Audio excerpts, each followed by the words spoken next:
எனக்கு ஒரு அண்ணன் ஒரு தங்கச்சி. எங்க அப்பா எங்க 3 பேத்தையுமே மூட்டை தூக்கி தான் படிக்க வைக்கிறாரு. எல்லாரோட அப்பாவும் சாஞ்சு படுத்து பார்த்திருப்பீங்க, அண்ணாந்து படுத்து பார்த்திருப்பீங்க. ஆனா எங்க அப்பாவை அப்படி ஒரு நாள் கூட நான் பார்த்ததே இல்லை. ஏன் தெரியுங்களா? எங்க அப்பாட்ட என்னமோ மூட்டை தூக்கி முதுகெல்லாம் புண்ணா இருக்குங்க ஐயா.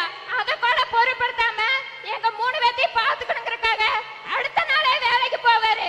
ஒரு நாள் எங்க அப்பா மில்லில வேலை பார்க்கறப்ப எங்க அண்ணன் பார்க்க போயிருக்காங்க. முன்னாடி ஒருத்தர் வந்துட்டு இருக்காரு. அவர்கிட்ட போய் எங்க அப்பா எங்க இருக்கான்னு கேக்குறாரு. அவர் என்ன சொன்னாருன்னா, நான் தாண்டா உங்க அப்பா, அடையாளம் தெரியலையா அப்படின்னு கேக்குறாரு. அந்த அளவுக்கு கோலத்துல இருக்காருங்க ஐயா. வேலை செஞ்சு முகத்துல எல்லாம் தவிடு புழுதியும் படிச்சு அடையாளம் தெரியாத அளவுக்கு அவர் இருந்தாருங்க ஐயா.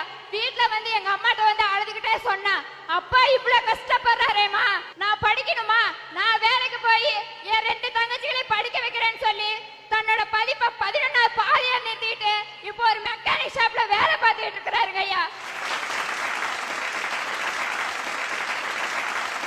எங்க அண்ணனோட படிச்ச ஃப்ரெண்ட்ஸ் எல்லாம் காலேஜுக்கு போய் ஸ்கூலுக்கு போய் சந்தோஷமா இருக்கிறத பாக்குறப்ப எல்லாம் எங்க அண்ணன் எங்க அம்மாவை பாத்துக்கணும், எங்க அப்பாவோட கஷ்டத்தை புரிஞ்சுக்கணும், என் 2 தங்கச்சிகளை படிக்க வைக்கணும்னு சொல்லி தன்னோட ஆசையெல்லாம் மனசுக்குள்ளேயே புதைச்சு வச்சுக்கிட்டு இப்ப வரைக்கும் எங்களுக்காக மெக்கானிக் ஷாப்ல வேலை பார்த்துக்கிட்டு இருக்காருங்க ஐயா. எங்க அண்ணன் நாங்க எந்திரிக்கிறதுக்கு முதையே எந்திரிச்சு வேலைக்கு போயிருவாருங்க ஐயா. நைட்டு 10 மணிக்கு மேலதான் வந்து சாப்பிட வருவாரு.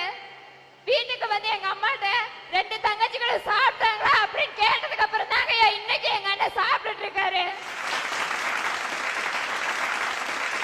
எனக்கு ஒரே ஒரு ஆசைதான், அடுத்த ஜென்மம் இருந்தா நான் அவருக்கு அண்ணனா பிறக்கணும், அவர் எனக்கு தங்கச்சியா பிறக்கணும். இந்த ஜென்மத்துல அவர் எனக்கு என்னென்ன செஞ்சாரோ அதெல்லாம் அடுத்த ஜென்மத்துல நான் பண்ணணுங்க ஐயா. குமரி நீயும் குழந்தையடி, மாங்கொழுந்துதானே இதயமடி, பிறந்த பாசம் தவிக்குதடி, உன்னை பார்க்க மனசு துடிக்குதடி,